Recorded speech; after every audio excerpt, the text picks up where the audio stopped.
Best Irish music on irishradio.org with Jerry Byrne. I'm Jerry Byrne, Irish Radio it is. Now, since the advent of COVID, the lockdowns and all the rest of it, I'm speaking to numerous of the great and the good from Irish entertainment. My next guest is one of definitely the great and the good. He's an incredibly well-established artist, comes from County Tyrone, has been performing and entertaining for many, many years together with his band, the Boogie Band, much in demand for many, many occasions and events which he's performed at over the years. Also a fine songwriter as well. I'm delighted to say hello to the one and only Justin McGurk. Justin, how are you? I'm great, Jerry. Great to be speaking to you. Same as that, Justin. Listen, you've been a long time around at this stage in music. I don't like to admit it, but I've been in this business now probably about 23 years, I think, going on. Wow, is it that long? Wow. Yes, that's you've seen you've played to some incredible amount of people and an incredible amount of places indeed right across Ireland since. I've played in every place and every shape and form that you can imagine. Yes. I'd well believe it. I mean, I heard a story one time, Jerry. I think this story maybe came from Bruce Shields, the great Bruce Shields, and he was playing in a venue one night, and somebody said to him, "Are you busy at the minute?" And he said, "Yeah." He says, "We open places and we close places." Yes, indeed. You certainly have. I mean, you've come a long way. I mean, when you initially from you initially started out. I mean, did you always intend to go into music and singing? I didn't, Jerry. I left at school. When I went to school, I didn't even keep music on as a subject. And what happened was I got offered a part in a pantomime. It's not even that I got offered the part. I went after a part in a pantomime simply because it got me out of maths class. So that was my motivation for getting into music. And then I got a part in the chorus, singing in the chorus. And really from there, I suppose I developed wings and got a bit of confidence and enjoyed singing and got a lot from it. And I suppose I saw the reaction on people, how they enjoyed it, and really from there, the only thing I was interested in school was woodwork. So it was kind of inevitable that I would become a carpenter. I served my time as a joiner and worked on building sites all throughout Ireland. I worked in Germany on a building site for a short time. I came back from that job, and a friend just by chance asked me would I sing with him in his two-piece band one night. That his singer let him down, and I said I will. I had never actually sang on stage before that as such, apart from maybe a song or two at a family wedding or something. And I went and did a bar gig that night, and it was my first time, I suppose, in that environment where I was actually earning money. And at the end of the night, the bar manager came up and said to my partner in crime, he said to him, the last two times you were here, you had two different singers with you. He says, the next time you come back, take this man with you. Right. So that was me started. Wow. That's that's quite a recommendation and quite an interesting way, mind you, to start out. I mean, like since that time, I mean, you've recorded quite a lot of material. I mean, you've recorded 10 studio albums, also a live DVD. Yes, over the course of the years, I suppose I have recorded 10 albums and a live DVD as well. So the live DVD that I recorded was back in 2016, I think it was, and I've recorded really a series of singles since that. So I haven't released an album now in about 4 years, but I have a collection of singles that I've recorded, and a few of those will feature on my next album, which I'm working on at the moment, and I'm actually writing a book at the moment as well. So it's going to be a book accompanied by an album of music as well. Right, excellent. And is it an autobiographical book or? Well, it's really charting my life, I suppose. It didn't, and I didn't set out to be an autobiographical book as such, but how it all came about, Jerry, was a lot of the songs I found that I have written over the years have had quite a deep meaning to them. Like, for example, back in 2012, my wife was diagnosed with breast cancer, and I co-wrote a song about that period in my life. The song was called "If I Could Take Your Place," and that song really, I suppose, touches on mental health. Like, I'm not sure what it's like for you, but I know over the period of my life there's been certain things that have impacted me that men don't tend to talk about. They keep these worries to themselves, and we all know that that's not good. But I suppose my way of dealing with that particular period and with that bad news was to write a song about it that actually dealt with that. And I wrote that particular song with a gentleman that many of your listeners will be familiar with. Shay Healy would be deemed a bit of a legend. Well, not a bit of a legend. He is a legend, I would say. Many people know him as the songwriter for What's Another Year, that won the Eurovision for Johnny Logan. Yes. And so Shay and I wrote "If I Could Take Your Place," but at that particular time, Shay had just been diagnosed with Parkinson's disease. So he was going through a bit of a struggle at that time himself. And I suppose coupled with what I was feeling at the time, and I suppose all the uncertainty around the future for my wife having been diagnosed with breast cancer, we managed to capture our emotions in a song, and it was a very powerful song. It was very well received, and I've got hundreds of emails and comments on the music video about it, that it has given people a lot of hope, and I suppose giving people a different outlook on things. So that was really one of the triggers for me, that I knew there was a lot more to that particular song, and then I've written a lot of different songs since that have dealt with very serious issues that many people struggle to talk about. So if I thought that if I could maybe write a song on some of these subjects, it would maybe open it up for the public as well to make it okay that they could talk about them, you know.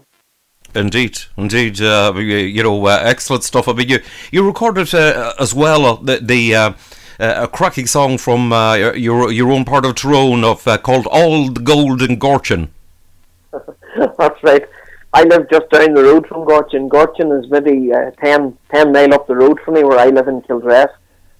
So I would pass through the village of Greencastle on my way to Gorgeon, and there has been a gold mine up there for probably about 30 years. There was a gold exploration started up there about 30 years ago, and I suppose at that time there was a bit of a romantic idea about gold mining, and there was a bit of interest, I suppose, from all over the world, and locally as well. There was a bit of a romantic idea about gold mining, but as everyone knows, there's a lot of downside to it as well, with the environment. And a few years back, I think it's a Canadian company called Dalriadan Gold took over the gold mine, and from what I can gather, they are mining there at the moment. But there's a lot of I suppose environmental implications and worries for the people of the village. I took the idea really to write a song about the area, more so that, like, I spent some time in Australia, and I had other family members that lived in Australia, and some of them ended up working in gold mines in Australia. And I just thought about it, the way the song came to me was like, there's probably people from, and I know of people from the area, the same area as where the gold mine is here in County Tyrone, who who left this part of the country because they couldn't find jobs. And they wound up working in a gold mine in Australia, albeit a few thousand miles away from home, and they would probably give anything to be back at home. So there's a bit of irony in the song as well, and Indeed. it tells a story. It tells the story of the man that left this part of the world and ends up working in the gold mine there, but all the while he's there, he's just yearning to get home again, and he goes to the pub at the weekend, and he ends up singing songs about the 40 Shades of Green and the green glens of Antrim and the pretty little girl from Oma, so he's reminiscing all the time while he's there, you know. Yes, it's a cracking song of immigration, no doubt. When it came out, there was huge immigration indeed from Ireland at the time, and it's also a great dance tune as well. It is. There's a great beat to it. You know, I love singing it, and I've been singing it on my live Facebook broadcast, and I always get loads of requests for it. And it's one that I love to sing because it, no matter what you've sang before it, whether it's a sad song or an emotional song, it always lifts the mood. So it does. Right, cracking stuff it is. And listen, since it's all as we know, it's come to a crushing end. When COVID hit all of the live music, and the thing is that you've adapted by doing the Facebook Lives, and they've been doing very, very well. It's been brilliant, you know. It's a very, very challenging time, not just for musicians or people who work in the music industry, because that covers a lot of people. But it's a challenging time for everyone, Jerry, as you know yourself. And Facebook Lives was something that I never had done before this lockdown. And I think the first week the lockdown came in, I had played my last event on the 14th of March. And that particular weekend was the first weekend then that I had no gigs. All my gigs had been cancelled. So I did nothing on that particular weekend, and as a singer and a performer, whenever you don't get to perform, you miss it, you know. And I had only 1 week had passed, and I thought, you know, God, I might go on here and just sing a song, you know, and just see what kind of feedback I get here.